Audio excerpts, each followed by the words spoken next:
अनेक प्रकार के जीव जंतु राक्षसों का प्रवेश होता है। भैया आप बिल्कुल चिंता न करें, मैं सुरक्षा का पूरा ध्यान रखूंगा। तो जाओ वन से पुष्प वाटिका से पुष्प ले आओ, हम शिव शंकर की आराधना करें। ठीक है भैया, मैं शीघ्र जाता हूँ। बहुत ही होशियारी से रहना। यदि किसी प्रकार का संकट आए तो तुरंत हमें बताना। चलो चलो कुटिया में विश्राम करो।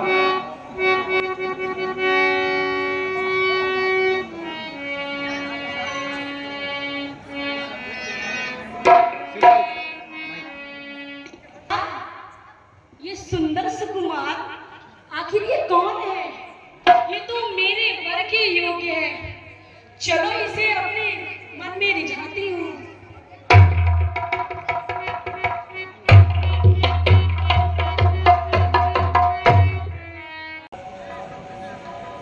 हे मदन मूर्ति, अपना नाम तो बताओ। पहले आप अपना परिचय बताएं।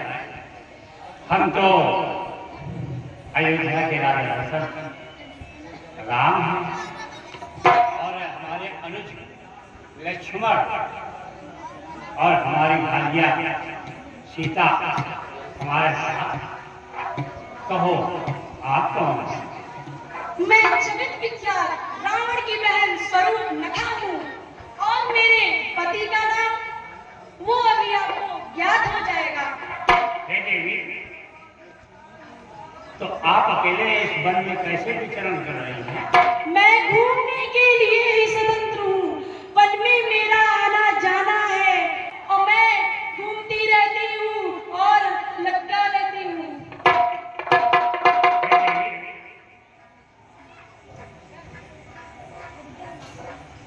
ऐसे कुंवारी लड़कियों का अकेले घूमना ठीक नहीं। नहीं, मैं भ्रमणशील नहीं, मुझे तो अपने लिए पति का इंतजार है। हे देवी, पति का अगर कोई खोज करता है उसका दायित्व माता और पिता का होगा। लेकिन मुझे अपने लिए स्वयं ही ढूंढना है। नहीं, ये उचित नहीं है। किंतु मुझे कोई अपने सुयोग्य वर मिल ही नहीं रहा। मैं यहाँ वन में भटक रही थी तो मुझे आप जैसे सुयोग्य व्यक्ति मुझे मिल गए, तो इसलिए मैं यहाँ पे दौड़ी चली आई। हे देवी, मैं तो पहले से ही आदि हूं। आप शिव के पास चली जाए और उनसे पूछ लें। यदि उनकी इच्छा है तो आप उनसे बात कर सकते हैं। कोई बात नहीं, यह छोटा राजकुमार भी तो बहुत सुंदर है। मैं इसी के पास जाती हूँ। कहो राजकुमार, क्या कहना है? मेरी जैसी सुंदर नारी से आपको क्या विवाह करना है? हे देवी, मैं तो भैया के चरणों का सेवक हूँ। सेवक के पास तुम्हें क्या सुख मिल सकता है? मैं विवाह नहीं कर सकता। ओहो निष्ठुर, मेरे जैसी सुंदर नारी को देख के आपके मन में मुझसे विवाह करने का मन नहीं होता। कृपया करके मुझे अपनी वधू स्वीकार करें। हे देवी, मैंने बता दिया, मैं चरणों का सेवक हूँ। मेरे लिए विवाह उचित नहीं है। प्यारे राम, वह तो मुझे मना कर रहा है। कृपया करके आप ही मुझे वधू के रूप में स्वीकार करें। अपनी होने वाली दुल्हन का मन मत खोटा करें। हे देवी, मैंने आपको पहले ही कहा, मैं स्वयं विवाह करूंगा और एक विवाह के साथ हम दूसरा विवाह नहीं कर सकते। आप लक्ष्मण के ही बात है। चलो कोई बात नहीं, एक बार और आपसे पूछ लेती हूँ कि मुझ अभागिन से विवाह करेंगे, क्योंकि मुझ जैसा सुंदर आपको इस वन में कोई नहीं मिलेगा। ऐसी बातें कहने में तुमको लाज नहीं आती? मुख से कहने के पहले पापी क्यों नहीं तुम मर जाती? जीवन में मैंने प्रथम बार देखी निर्लज्ज ऐसी लड़की है। दिवस आज का असर हुआ, सम्मुख आई ऐसी लड़की जो व्यर्थ घूमती इधर उधर, नहीं अपने लिए लगाती है, निज पिता और निज माता का व्यभिचारी नाम कराती है।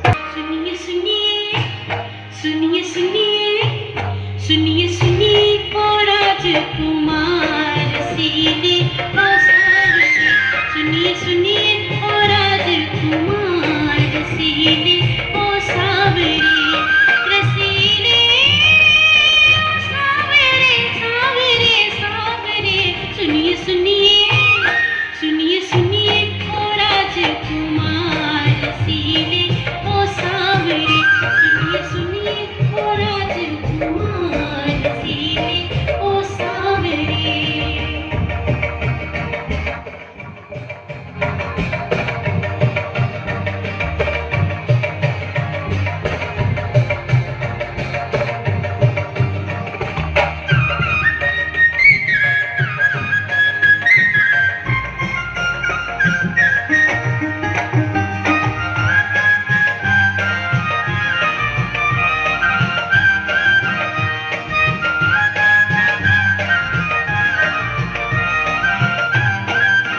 निहारो मेरी तरफ मैं विरह की मारी हूँ, निहारो मेरी तरफ मैं विरह की मारी हूँ, हुआ है ब्याह नहीं अब तलक कुंवारी हूँ, हुआ है ब्याह नहीं अब तलक कुंवारी हूँ, करोगी ब्याह नहीं तो बड़ा पछताओगे, करोगी ब्याह नहीं तो बड़ा पछताओगे, हमारे संग कहीं सुंदर तो नहीं पाओगे, हमारे संग कहीं सुंदर तो नहीं पाओगे, रसीले सावरे सावरे सावरे, सुनिए सुनिए सुनिए सुनिए ओ राजकुमार सीने ओ सावरे, सुनिए सुनिए ओ राजकुमार सीने ओ सावरे, सुनिए सुनिए ओ राजकुमार सीने ओ सावरे,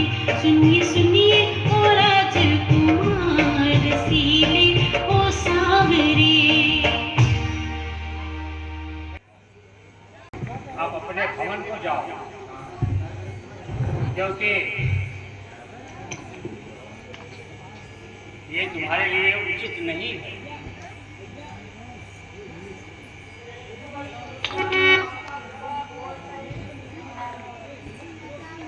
हे देवी,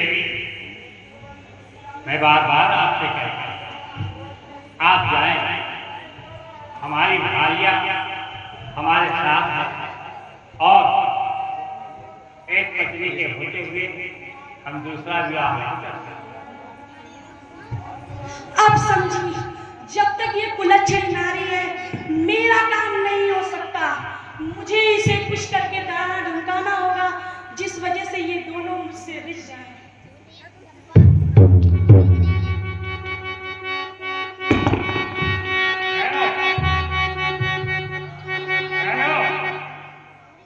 हे देवी, जाओ, अब की बार जाओ लक्ष्मण के पास, वो तुम्हारी विनती अवश्य सुनेगा। चलो मान गए तुम, आ जाओ मेरे साथ, हे रघुवर कर लो मुझसे विवाह।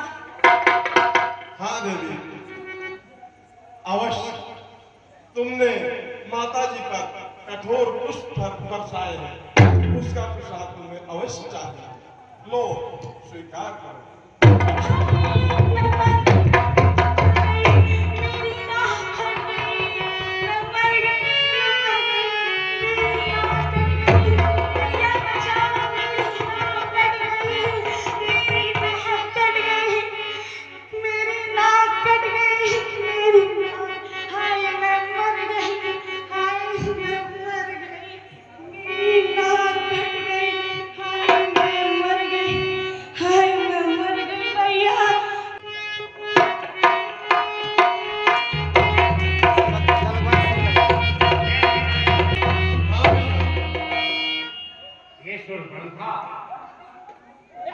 अपने भाई रावण के पास जाएगा और अपनी इस घटना को सुनाएगा।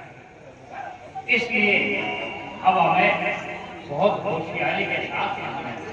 भैया आप बिल्कुल निश्चित रहे, मैं युद्ध के लिए भी तैयार हूँ।